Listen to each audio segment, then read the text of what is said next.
All right, so I'm going to share my screen.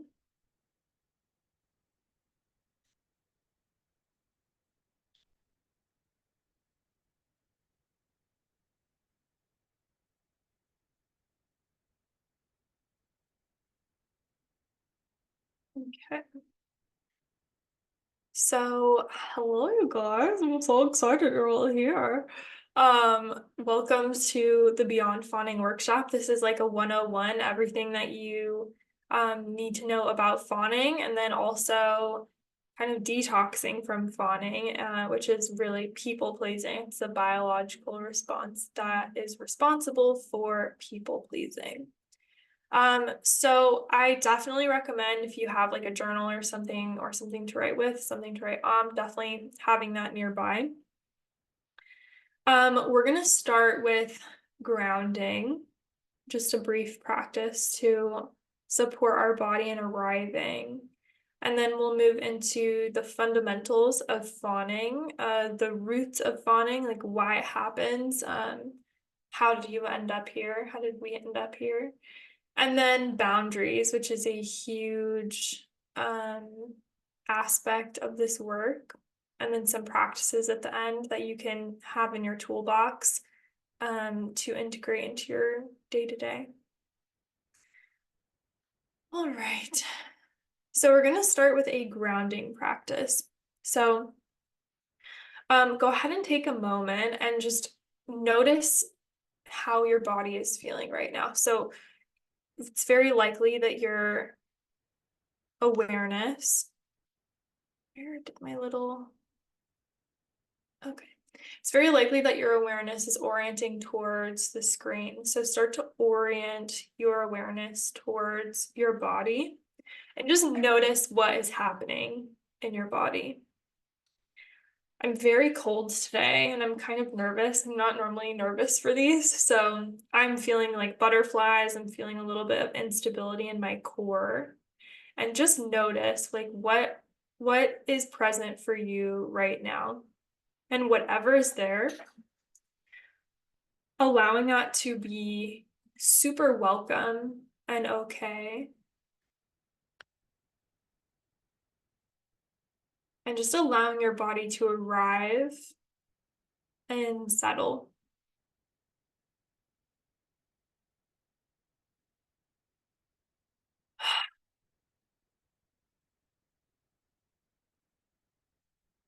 Maybe taking a few deep breaths, maybe open mouth exhaling.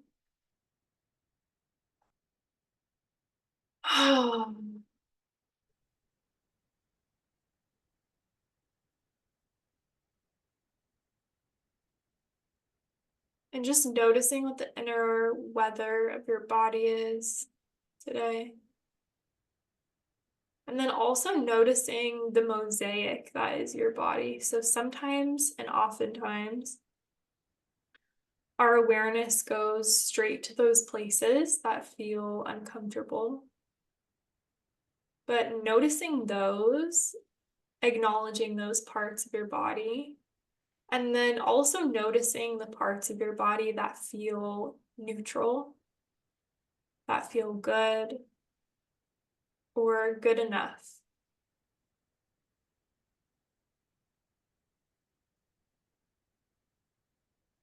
And then start to notice if there is a particular part of your body that is really asking for your attention through sensation. Maybe it's discomfort, maybe it's pain. Usually we know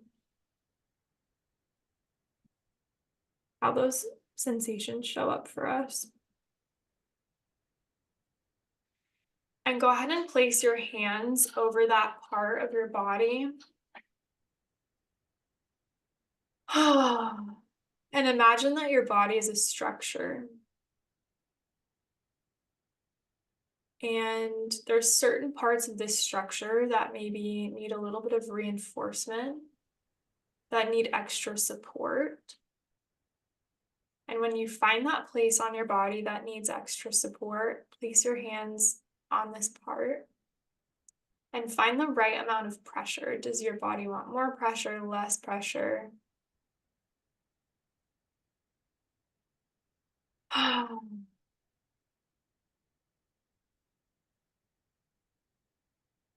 And start to inhale into your hands. So imagining that your inhale goes straight to the palms of your hands.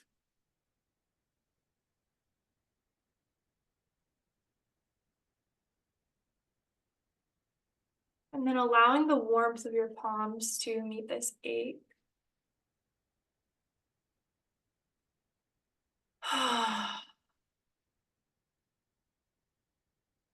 And then allowing the ache to meet the palms.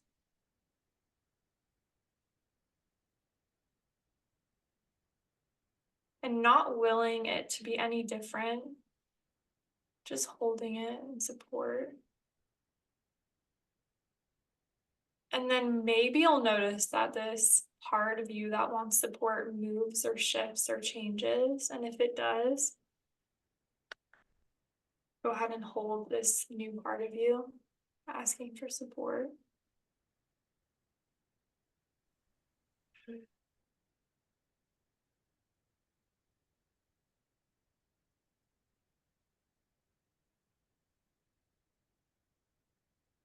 Take a deep inhale through the nose, meeting the palms of the hands with your inhale. Exhale through the mouth with a sound.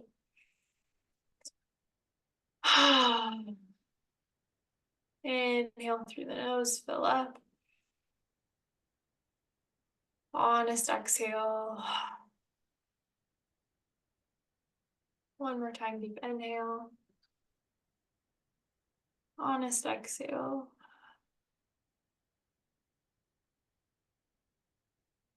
And then when you're ready, blinking the eyes open if they were closed. Starting to look around your space. Kind of coming back into the room you're in. So we're orienting inwards, now we're orienting outwards. Look all the way over your right shoulder and then all the way over your left.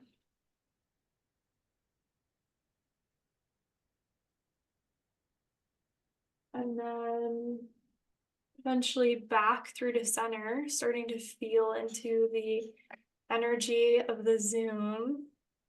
And how does that shift? Scary. All right. And from there, we're going to move forward into the talky talk section. All right. All right. I'm just like letting that just hang for an extra moment. Okay. So, welcome to this workshop. This is really like going to be very comprehensive of what fawning is, how to heal from it. It's going to be a lot of information, so just know that. If it feels like too much at any point, please know that you are absolutely not a hostage here. You're welcome to come and go as you please. No need to look like you're paying attention. I hate that. Do what you need to do, whether it's moving around or pacing or whatever to best support your body throughout this session. This recording will be available after if you ever want to reference back to it as well. All right. So the fundamentals of fawning. So really coming back to just the 4 trauma responses. So these are different responses that our body very unconsciously we choose when we are under stress. It can be an acute response, like for example, if there is like an actual physical threat, like for example, if we are in danger with a person that's like approaching us, that's very acute, and our response will probably look very like a full expression. So a full expression of fight, full expression of flight, and so on and so forth. Whereas we also have chronic versions of these responses that are not maybe as full expressions. Like, for example, if you're in a chronic flight, it's going to look different than if someone's like robbing you and you're sprinting away from that. It'll show up differently. So today we'll be talking about the chronic fawn response, which is this. So, and if you have any questions, write them down in your whatever you're using to write on, and then we'll come back to them at the end. All right, so we have the 4 trauma responses, aka survival resources, because they're really ways that your body supports you in surviving. One last note, this will be 75 minutes instead of 60, just due to the amount of content we're going to cover. If you can't stay for the whole thing, I totally understand. Fight is when your body determines that the safest course of action is to be propelled towards the threat. This is a very sympathetic, explosive response where you're going towards the threat. Your body determines that the best bet at you surviving is to take out the threat before it takes out you.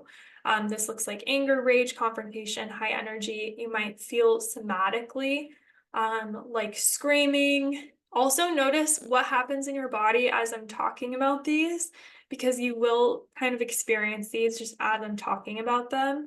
Elevated heart rate, usually a energy that gets propelled up. So a lot of people, if you've ever like gotten really mad and your face turns red, that's what that is.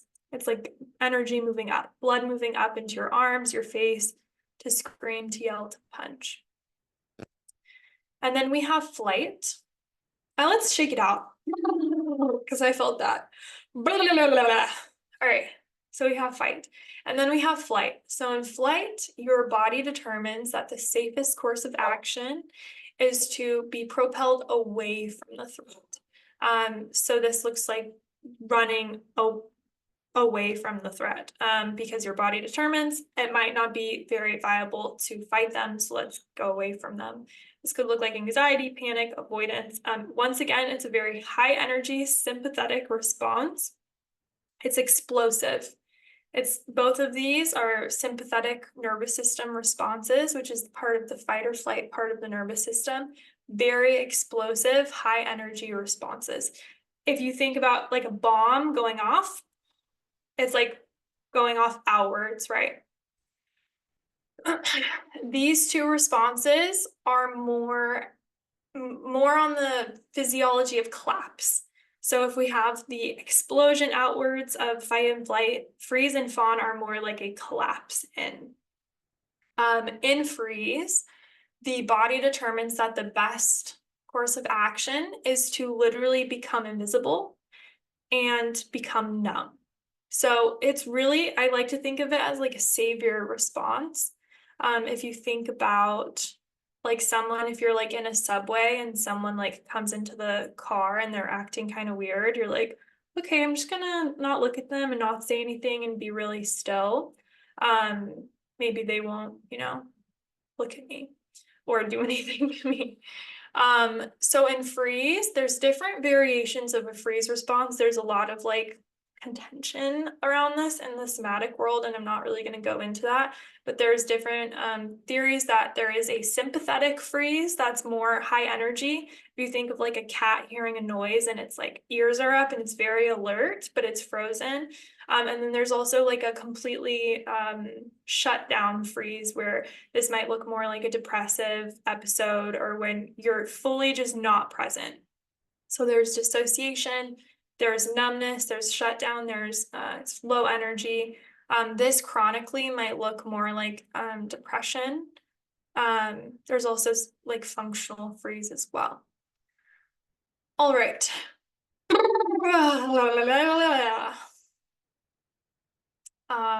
Finally, we arrive at our star today, which is the fawn response. Hey, baby.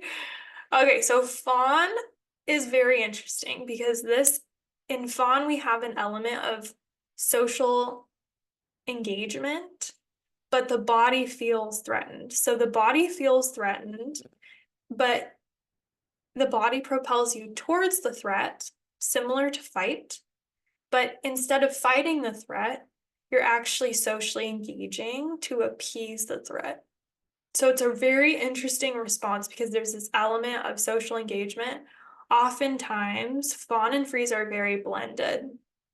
So fawn is very uncomfortable for the body. We're engaging with someone that we might not feel safe with. The body's activated, it's clenched. And because it's so uncomfortable, there's usually an element of dissociation and numbness present. And so usually these are very blended. Fawning chronically looks like, oops, okay. Fawning chronically looks like people pleasing, codependency, and lack of boundaries. And we're gonna actually feel what fawning feels like in our body, because all of us have different experiences of these. I think someone is different experiences of these responses, and we're going to actually feel into how does your body experience fawn. So you're probably really good at it. I'm really good at fawn response. I'm really good at freeze too, like not to brag or anything, but so we're just gonna like dip our toe in with this somatic exploration, and then you'll take notes on how your body experiences fawning so that you can start to develop awareness around how it feels in your body. And maybe even start to understand when you're doing it. Like, this is how it feels in my body when I fawn. Okay, I'm feeling my stomach is clenched right now and I'm talking to this person. Does that mean I'm fawning? All right, so go ahead and just think of a recent time when you felt like you were fawning. People pleasing, maybe engaging with someone that you're like, oh, I don't really like them, but you were really putting on the Broadway Oscar winning acting.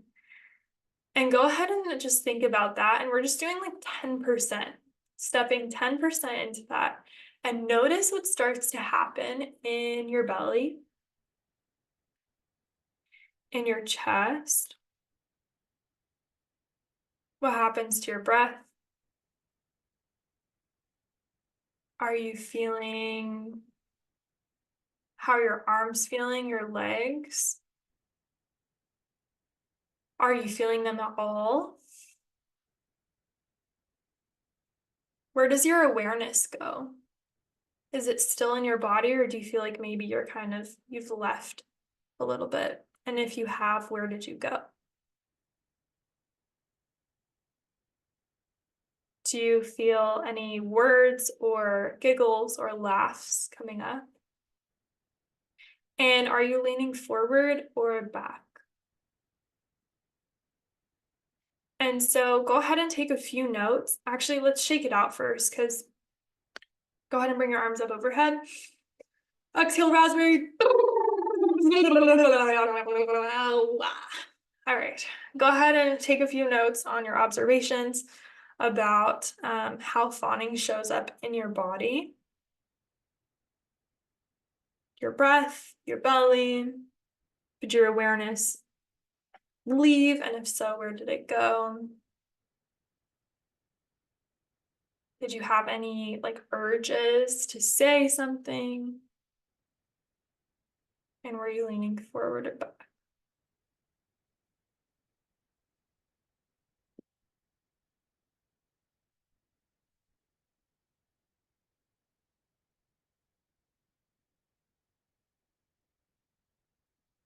All right.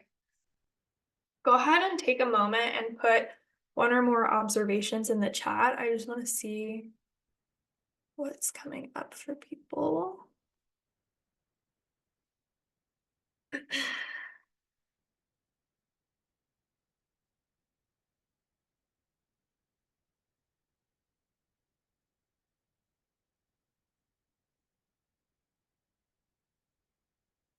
How did fawning show up somatically for you? Go ahead and put a few observations in the chat.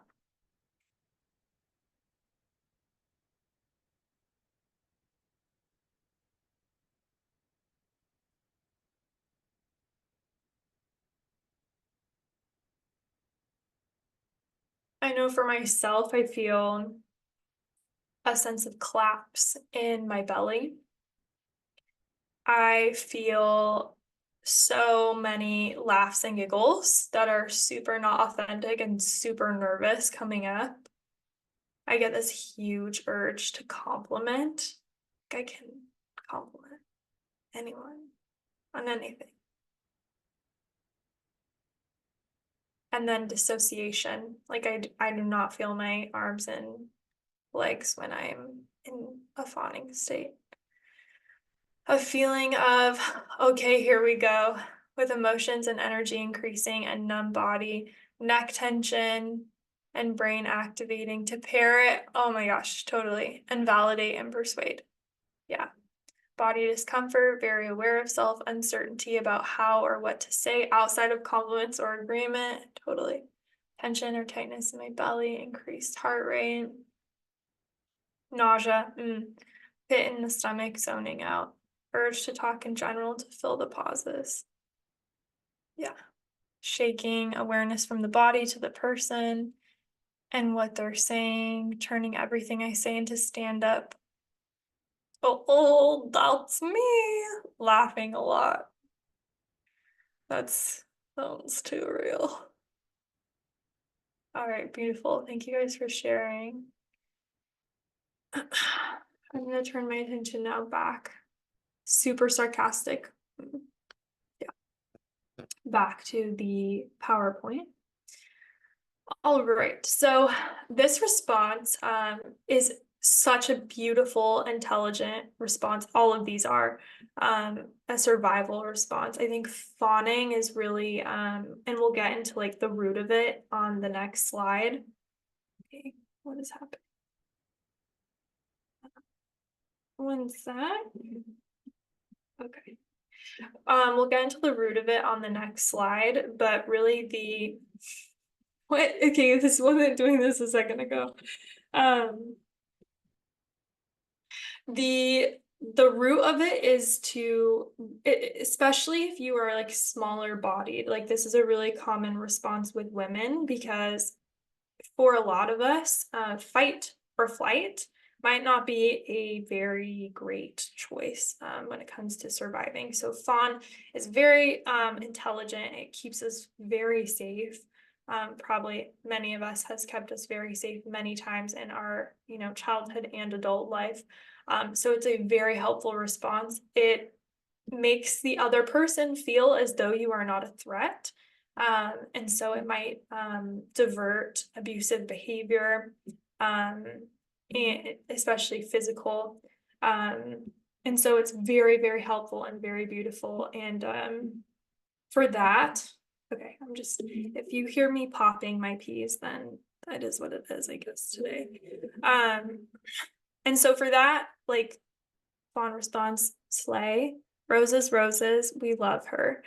When it is experienced chronically, it gets a little less cute because it turns into us people pleasing, turns into us having no boundaries.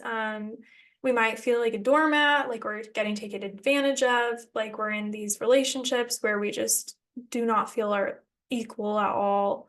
And then the reality is that if you spend a lot of time in a chronic fawn response, you kind of are like, wait, is my life even authentic at all? Is my job authentic? It's not really what I want to do. It's kind of what my parents wanted to do, and I didn't want to fight them. Your relationships might be superficial because, your friends might not know the real you when you're not fawning. So it's a high price fawning chronically. And so let's go to the next slide. What does fawning feel like in your body? We just did that. All right, so fawning begins, I'm going to refer to my notes briefly, just to make sure I touch on everything. Okay.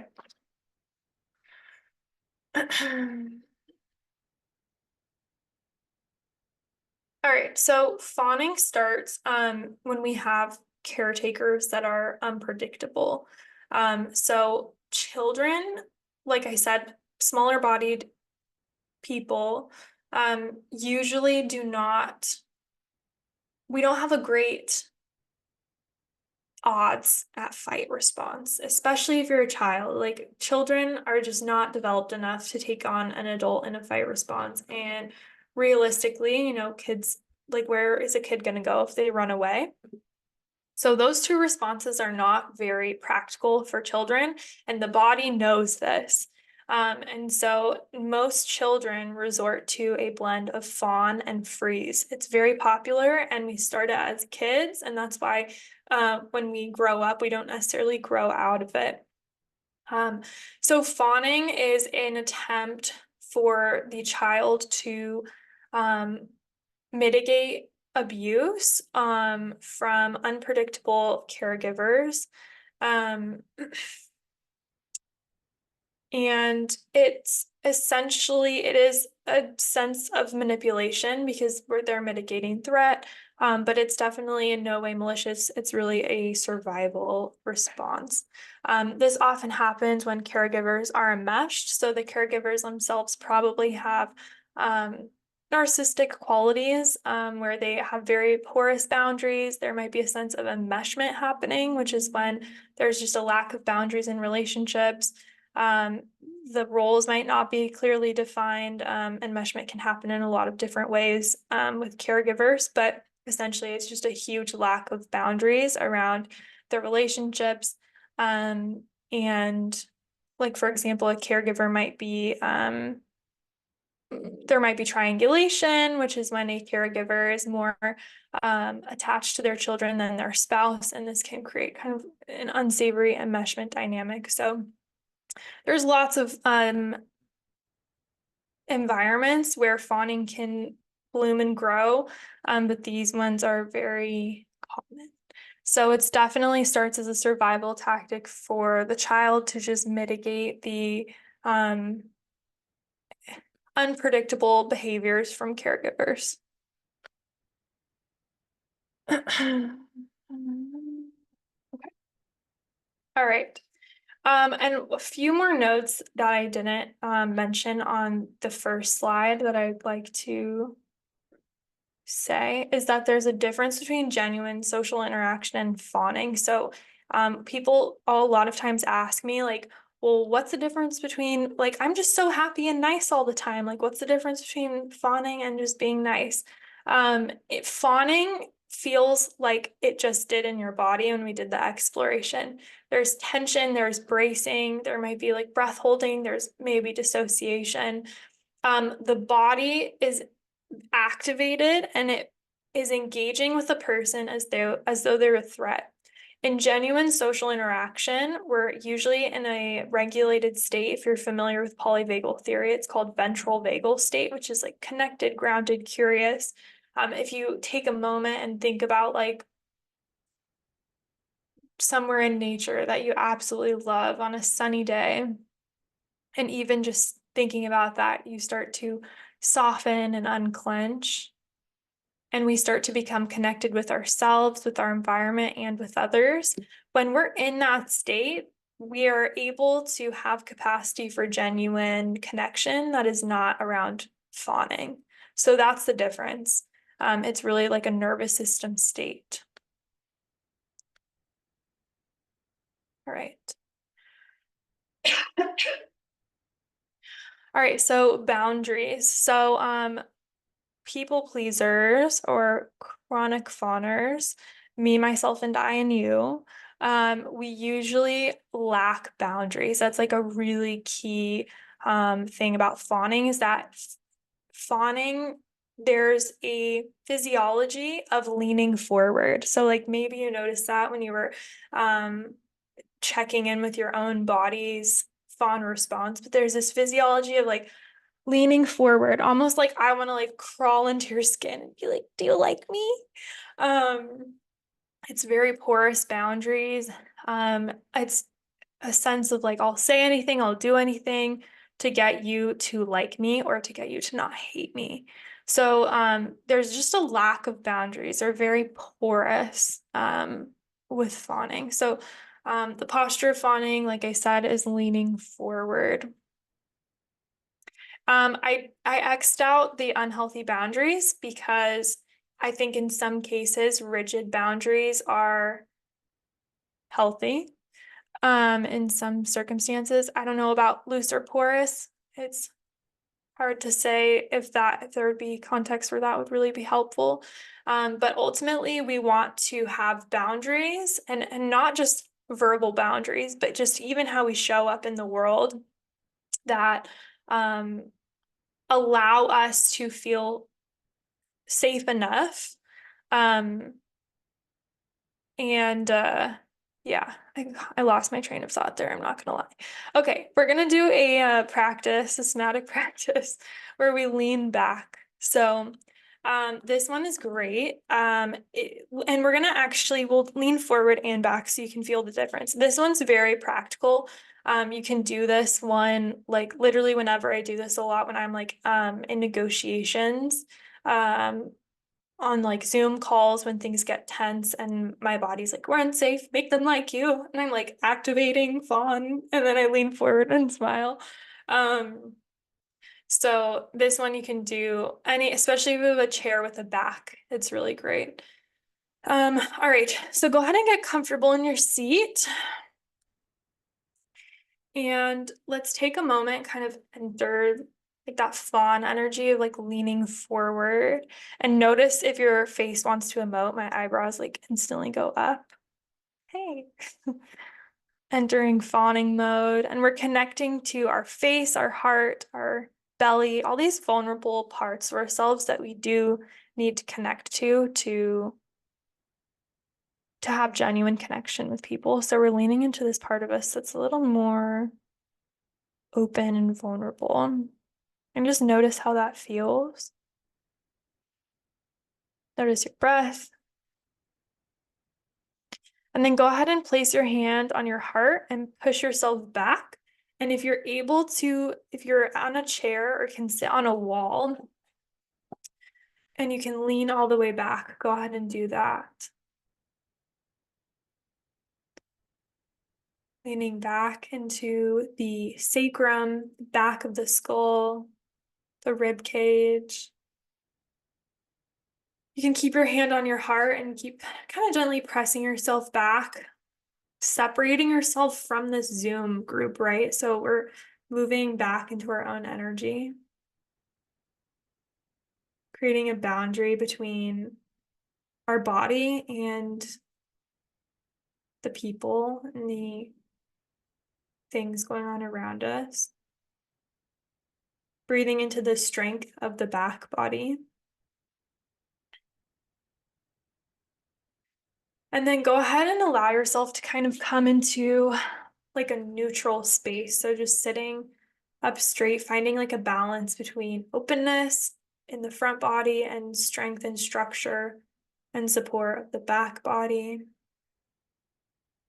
And then playing around with what do you need more of? Do you feel like you can move forward from a place of being grounded?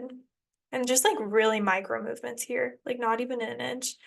Or do you feel like you would be more supported by leaning back and away from the screen?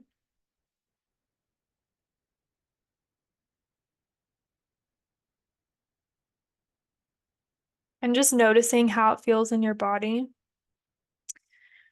And then when you're ready, bringing your awareness back into the PowerPoint. That's one of my favorite practices. It's very practical too. You can do it whenever. All right. So, boundaries, going back into boundaries. So how do lack of boundaries show up for people who are chronic fawners or people pleasers? So once again, it looks like enmeshment, the general lack of boundaries in relationships. This can look like oversharing. So like meeting someone new and like oversharing about your life story or traumas, or just sharing things that are maybe too intimate to share with someone that you just met or don't know very well.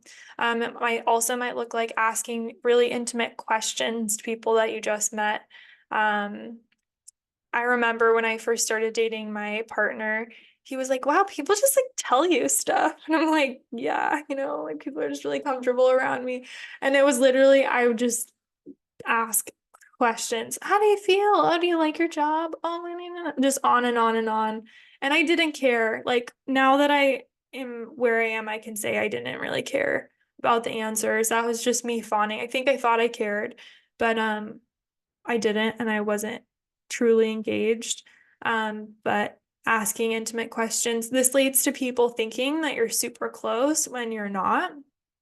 Um, I love this chart right here. The path of friendship depends on the hours invested.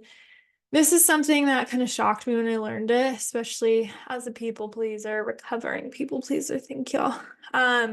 50 hours is what it takes to be a casual friend. Casual friend, 50 hours together. A friend is 90 hours, and then a close friend is 200 hours spent together. And I think seeing those numbers, I know as a recovering people pleaser, I really have the compulsion to get super close to people super fast because I want you to like me and I want you to not hate me and not hurt me. And I can do that by making you think that we're best friends. And so this is a good little chart for us. People think we're super close. It looks like saying yes when you want to say no. We have our boundaries violated by others very often, which could look like someone saying, hey, can you do this for me? And we're like, yeah, for sure, for sure. No problem. But it is a problem. And then it also looks like violating others' boundaries by expecting them to do the most, like we are. Hello, I'm doing the most for you as a friend, and when you don't do the same for me, I'm gonna get mad, but I want to be passive aggressive because I don't, it's fine. Also, just a note is that when you start to heal from people pleasing, when you start to embody boundaries, when you start to be better about having boundaries and you start to get good at making small talk. That was like literally a skill that I had to develop because I was like, I just don't want to like, bullshit around with small talk. Guess what? Small talk is good. It's good for you, especially if you're a recovering people pleaser. It's very good for you. And when you start to not become so enmeshed in all of your relationships, when someone comes to you with that energy, whether it's the energy of trying to violate my boundaries. I recently had a client that was like being kind of a dick. It was for my marketing business, not for somatics. And I was like, it's kinky. Like, you want me to like punish you? I'm not going to do that. No, gross. You know, like, that's not my job.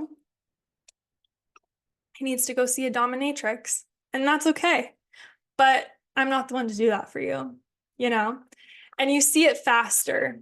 And then also, you start to violate other people's boundaries less.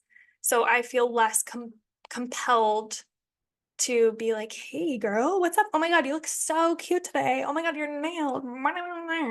I feel less compelled for that. And when I feel someone coming to me, either with the energy of wanting to violate my boundaries by kind of domination or abuse, or coming to me with that energy of fawning, both of those kind of disgust me now because it's like, oh, you don't have boundaries.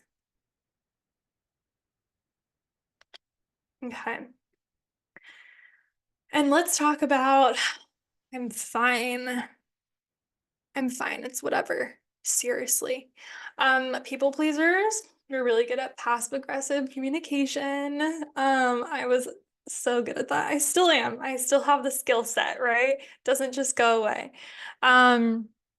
So what happens with recovering people pleasers is that when we have this like lack of boundaries, when we have really porous boundaries, we're not able to, first of all, and just embody boundaries. We talk a lot about setting boundaries, but really you can just embody them. So you don't even have to set them. You just are them. Your body language, people just fuck with you less when you embody boundaries. And then you also have the skills and can articulate, oh, that doesn't work for me. And it's clear, it's direct, it's clear for everyone, it's clear for me, it's clear for you.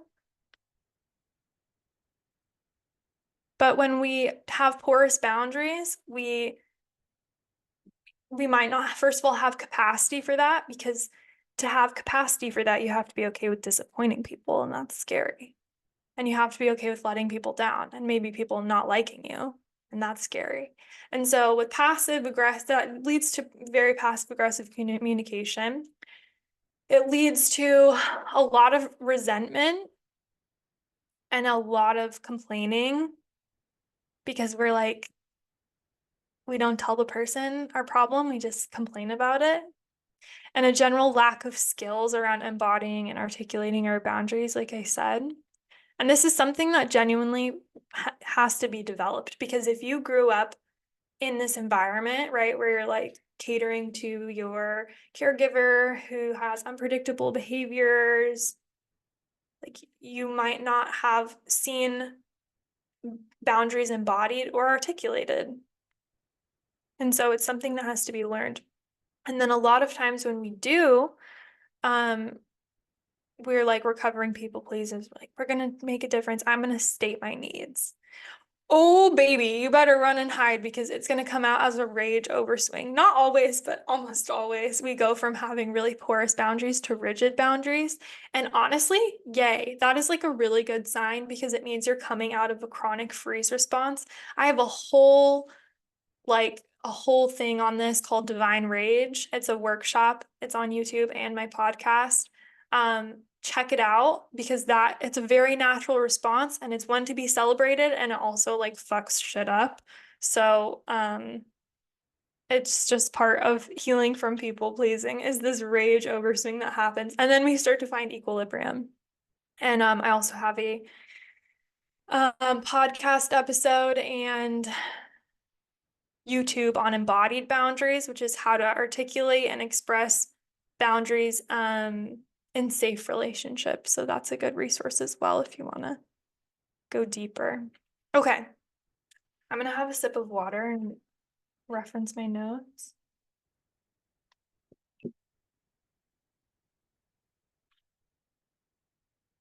Okay. So when we start to detox from people pleasing, I just did an interview with April Dawn Harder, who talks about basically the experience of detoxing from enmeshed relationships, which is like literally what fawning is.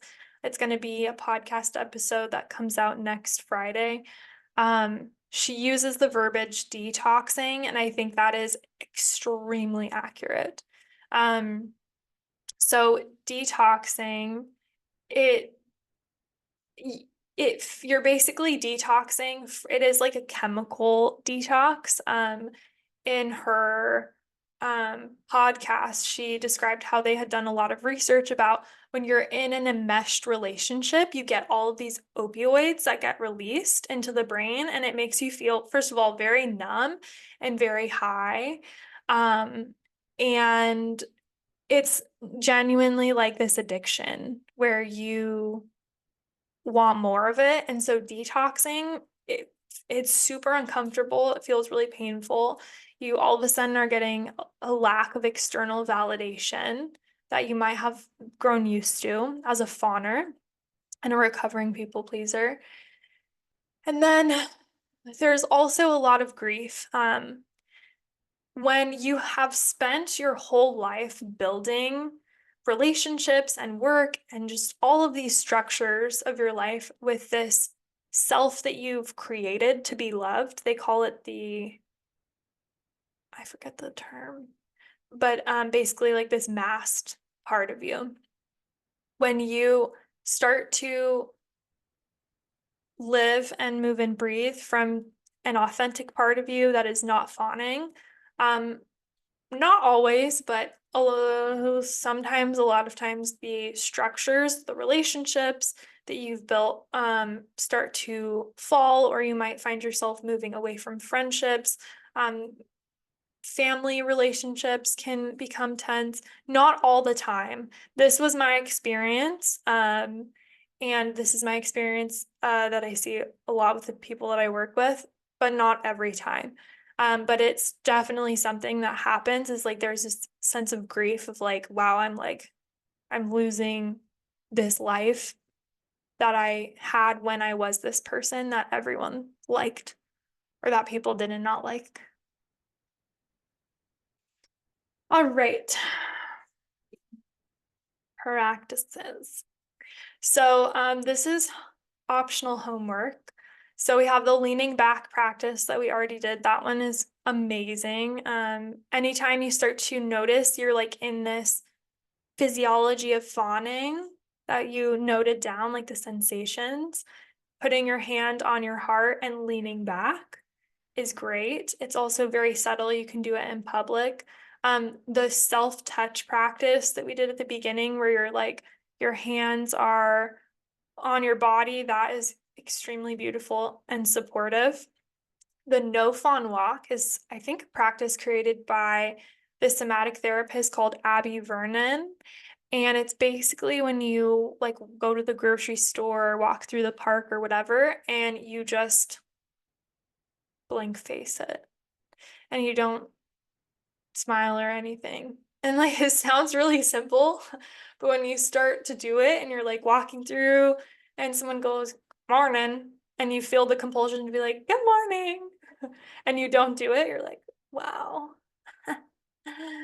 So that's a really good practice to start to just experience like what does not fawning even feel like in my body? And then you start to safely build your capacity to not fawn. Because I don't know, the guy getting an apple from Sprouts, like it's okay. Um, and it starts to just build your muscle memory around not fawning, and just being authentic. And bonus points, you start to discover what you actually like when you're in that mode where you're like, I know for myself, I feel like such a Scrooge, like compared to how I was before. I was voted friendliest in high school, okay? I like literally walked around like, hey, I know I like your skirt. Just constantly. And so when I went from that to not fawning anymore, I felt like a Scrooge. But bonus, like the silver lining is that you start to find like what genuinely lights you up, which is something that's lost on a lot of us as recovering people pleasers because we've like someone said at the beginning, parrot your personality. You've spent so much time parroting people's interests and likes back to them that you're like, I don't even know what I like. So when you do that, you genuinely notice like, oh my gosh, this puppy's so cute. I can't help but giggle. Or like the smell of this orange at the grocery store just makes me open up. So you start to discover a lot about your authentic self. All right. We're gonna do one last practice, and then I think after this we move into Q&A. So for this one, we're gonna stand up. So this one, okay, I think I can disconnect go ahead and stand up. This chair is like 1,000,000 pounds. Okay, hopefully I don't pop my pee too much with this mic. All right. Is this plugged in? Okay, for a second I thought it wasn't even plugged in. I was like, all right. So take a moment and start to orient towards your body. And just notice how your body feels.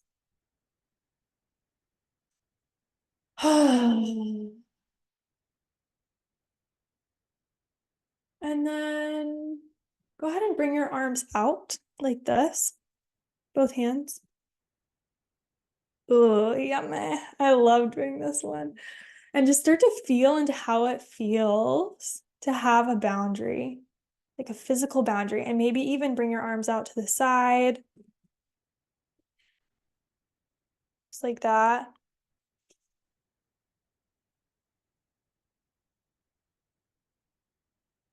And just notice how does it feel in your legs, your arms. This is something we don't do a lot as recovering people pleasers. Maybe it wasn't safe for us to have boundaries growing up, but now it is. And so just notice, oh, delicious.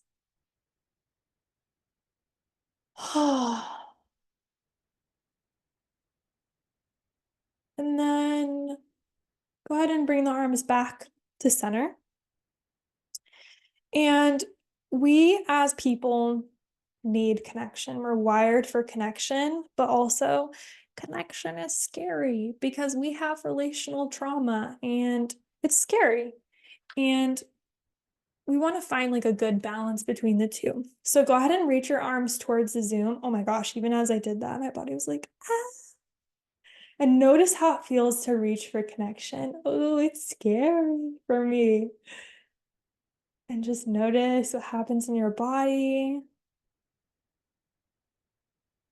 And then we're going to find a perfect balance. Oh my gosh, girl, I see you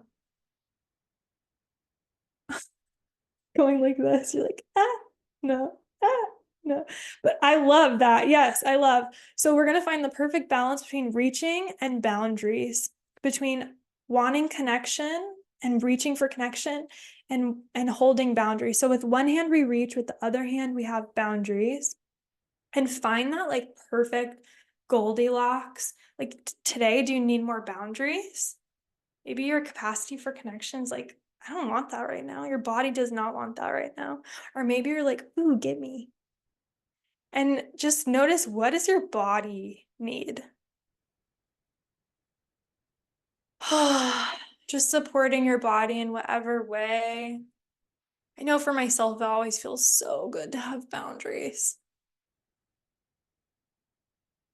And once you find that sweet spot, just kind of noticing like how it feels. One hand reaching forward, one hand boundaries, or both hands boundaries, whatever feels best. And once you find that sweet spot, just taking a few breaths into that delicious equilibrium. How good it feels to just have this boundary of like, I don't want to go all in on connection right now, and that's totally okay.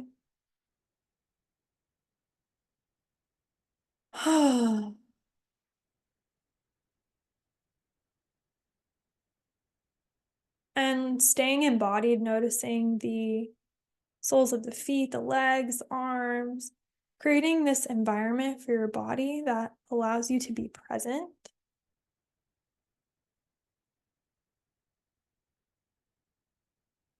And then when you're ready, taking your seat again. If you want to make any notes about what came up for you.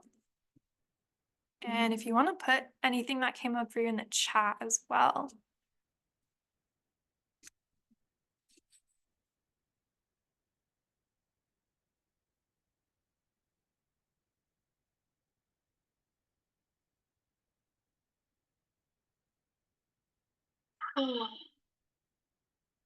Feels so good to not be constantly available.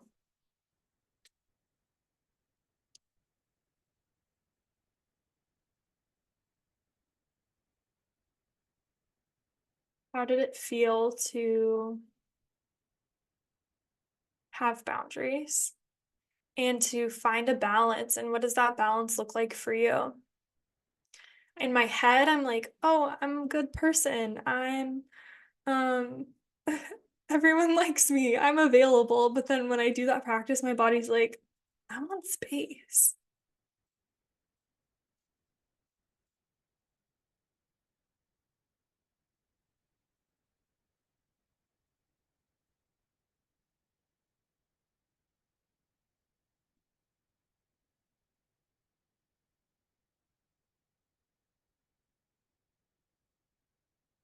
Ah.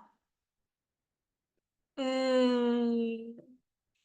Went to reach for connection and ended up hugging myself. I love that.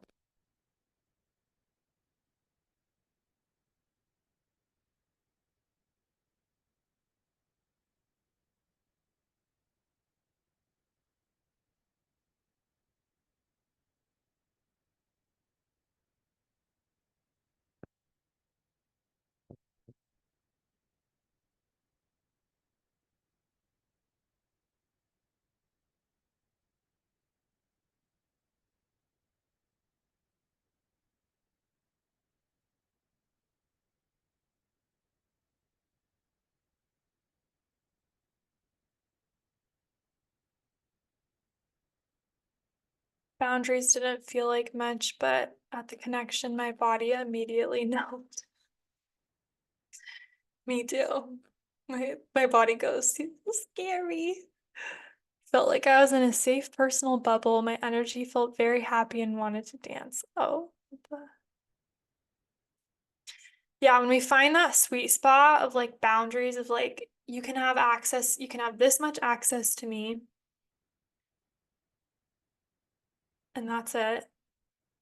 It feels like such a safer, more grounded way to engage than the fawning, which is like, take all of me. I'll be anything you want.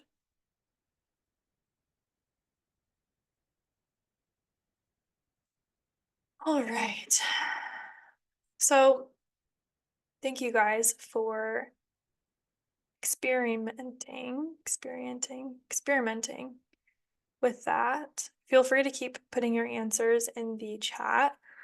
Before we move into Q&A, if you'd like more resources, if you want to continue to move beyond fawning, obviously you can work with me. My offerings are I have a June retreat in the Sequoias in California. That one we have only 2 or 3 spots left, and it's going to be absolutely amazing. So that's in June. In September, I'm going to do a retreat in Costa Rica. I haven't announced that yet, so you're the first to know.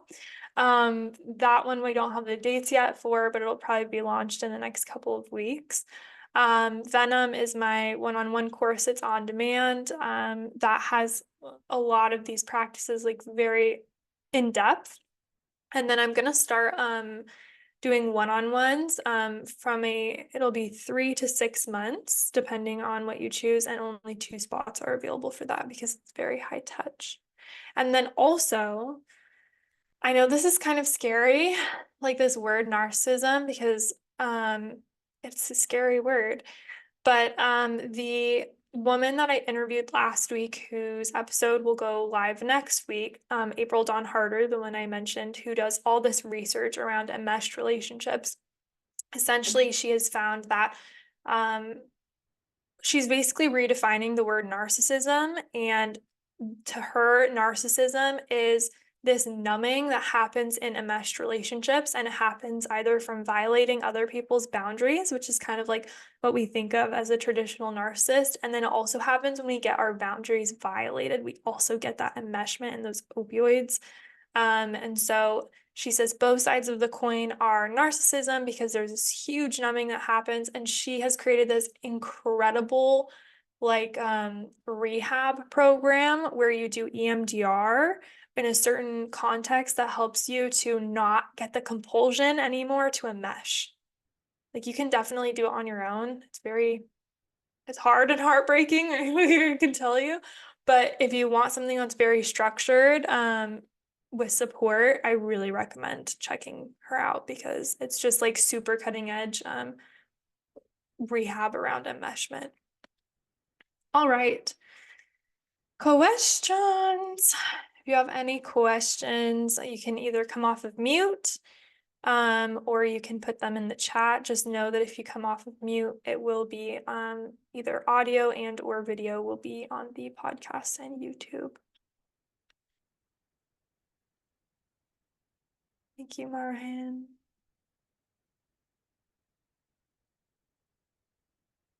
And feel free, if you'd like to remain anonymous, to send me a direct message and I won't say your name. Should have given a jump scare warning for the stopping my screen share. So now we're all face to face with each other.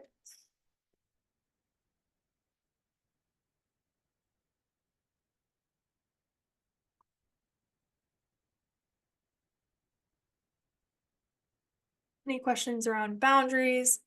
Any of the practices? Any other resources?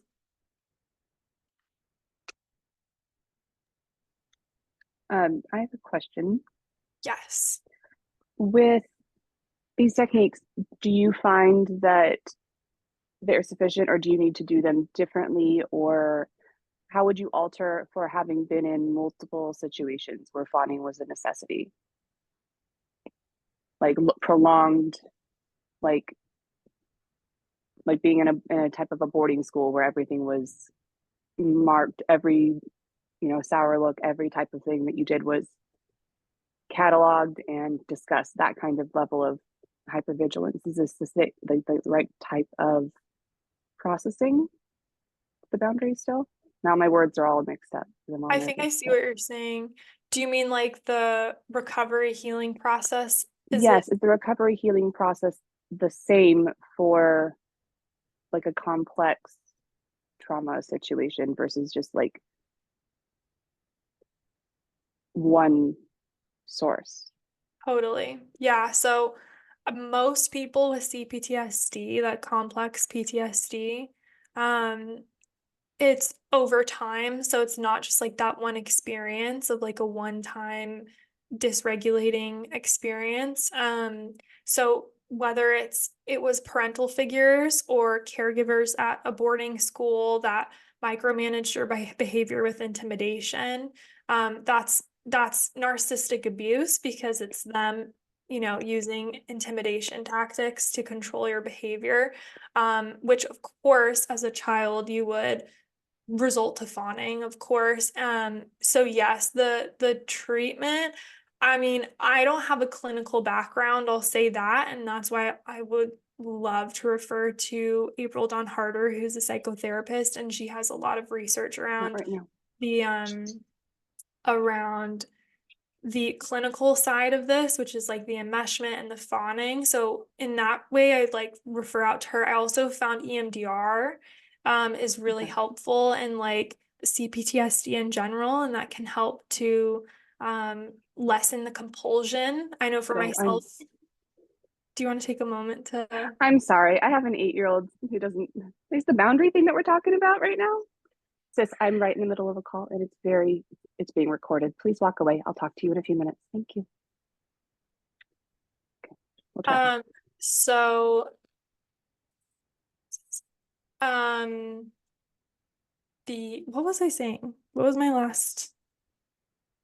Sorry about that. No, it's okay. My attention span is like a goldfish. Um, so yeah, so basically when I'm EMDR, thank you. EMDR. There we go. So EMDR for myself was really helpful. That compulsion that I'm talking about to enmesh, that EMDR can really help with that. And the narcissism rehabilitation that specifically addresses that with EMDR.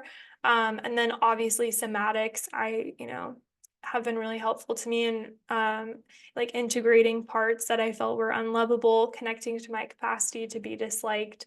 And then integrating a lot of the work in just more like day to day, like how do I get through the day being disliked when I'm starting to fawn less? Does that answer your question? It does. Thank you. And I apologize again for the interruption. That was It's all very good. unprofessional. It's all good. Life happens. It is all good. Okay, same question. Thanks for asking. This can't be done alone.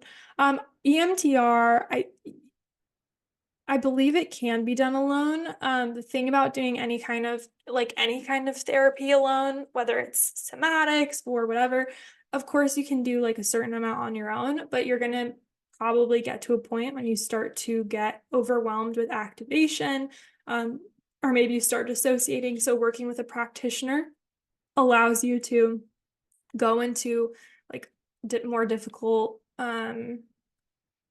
like maybe grisly experiences or parts of yourself and allow you to stay grounded, and they are like your tether to being grounded.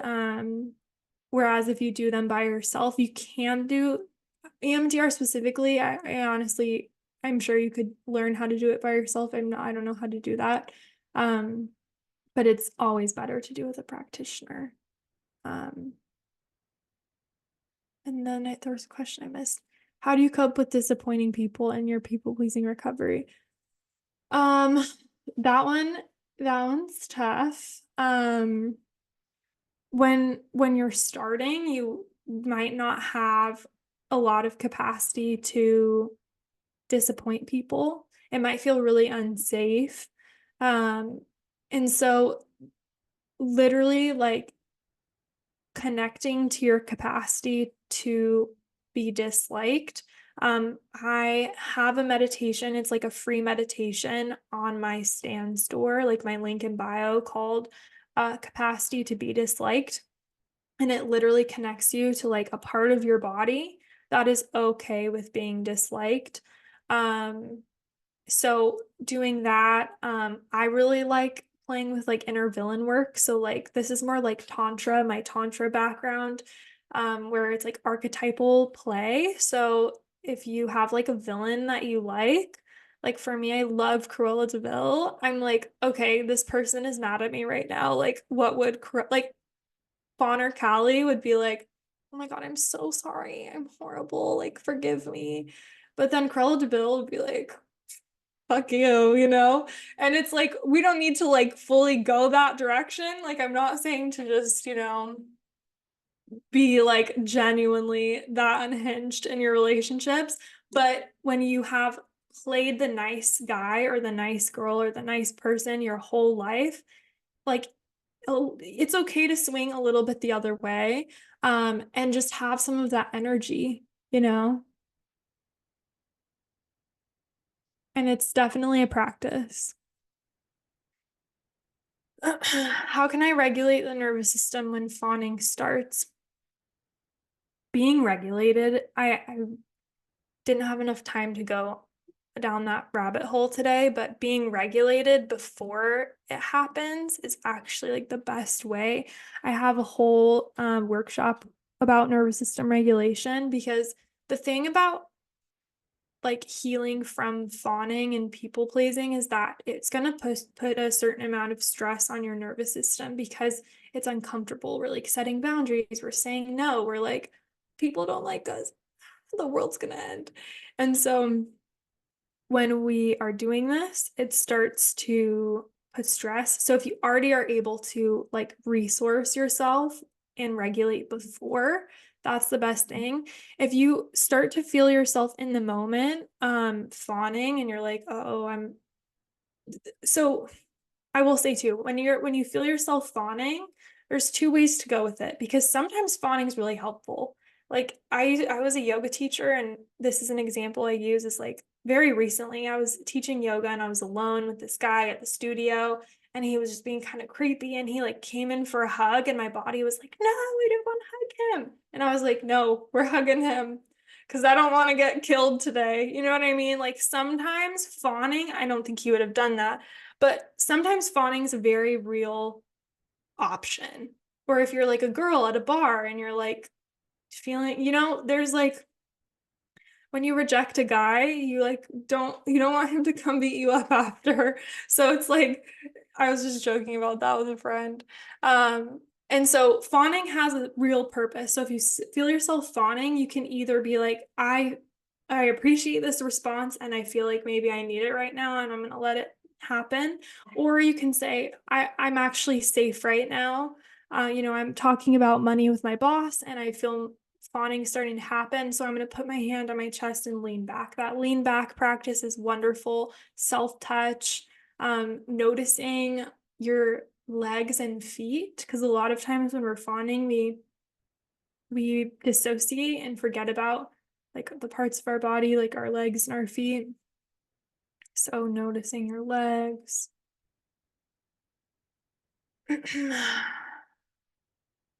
What do you, oh, haha. This is, oh my gosh, Maria. What do you do when important people you love start hating you, calling you egoists, like selfish, and and so on, as soon as you are yourself and set boundaries? Okay, that's $1 million question. I have an upcoming workshop that I'm like, it's like a private workshop. If you're here and you're watching this, send me an email after this and I'll give you like a code to join. But it can happen and it honestly sucks. What do you do when that happens? You cry because it fucking sucks. There's no way around it. Like we're wired for connection. We're wired to want to be accepted. It's like such a primal part of us. There's the way that I see it is like if this is a real life experience that I had, is that I when people that you love start not liking you anymore because you feel that you are genuinely being your more authentic self, um it first of all, there's grief. There's a lot of grief around it. So allow yourself to grieve. I cried so much when I was like doing this detox, and I was like, there are really important people in my life just did not vibe with me anymore. Um, Allow yourself to renegotiate the terms of those relationships. So maybe they were enmeshed. Can you be not enmeshed and still have a relationship with them? Sometimes yes, sometimes no. Um, and also, ultimately, like, if you are your authentic self and that person does not like that, it's better for both of you to go separate ways because you're being true to yourself, right? And by being true to yourself, you're giving them the opportunity to connect with you on an authentic level. And if they don't want to do that, or it doesn't work for them, it's actually honoring them more to be like, I see this isn't working for us. So let's take space. And you don't even have to say that. Maybe you do. But I know for myself, some really important relationships, I was like, this is not working. I was also called selfish, all the things. And I was like, it's actually better for them too to not be around me as much because they don't like how I really am. And that's okay. It is okay, but it's heartbreaking and there's grief. And I see you, girl. All right. This was a direct message. I live in Iran and no access to anything here. I'm coming out of heavy trauma for system, and I don't think I'm going to be able to safely do it alone. Can I send you an email to see if there's any resources? Yes. Send me an email. Absolutely. You can always send my team an email at it's support@calisomatics.com. Either someone from my team will respond or I'll respond. Absolutely. Not so much a question, but an observation. I've noticed we're gonna go 5 minutes over. I've noticed how much autistic masking was people pleasing, like the smile that's plastered on my face even now, and my jaw feels very tight. Just find it interesting how much allowing myself to unmask, sway, and make sounds interacted and was connected with not fawning to strangers on the street. Yeah, I'm really curious. I saw your swaying and I thought that was beautiful because it's self-regulation and I just love that. I love love love that. We like mask so much of that. I work with a lot of people that are neurodivergent. I'm pretty sure I have undiagnosed ADHD, so I can relate to the masking. And yeah, I'm very curious about like how fawning is connected to autistic masking. But yes, good, great observation. It's very interesting like what comes forward when you start to fawn less too, and how also you're gonna have so much more energy because the amount of energy that goes into suppressing these like natural sways or like the smiles, like you said, your jaw feels tight, that is so much energy and it's so much tension in the body. And when you allow yourself to just unmask or release this fawning, like I've had clients be like, oh, I don't even have to drink coffee in the afternoon anymore because I'm just letting myself be the villain. All right. That's all for today. Thank you so much for joining, you guys. I really, really appreciate it. And if you have any questions, feel free to email my team support@calisomatics.com. And this recording will be available on YouTube and the podcast. So have a wonderful day. Ciao, ciao.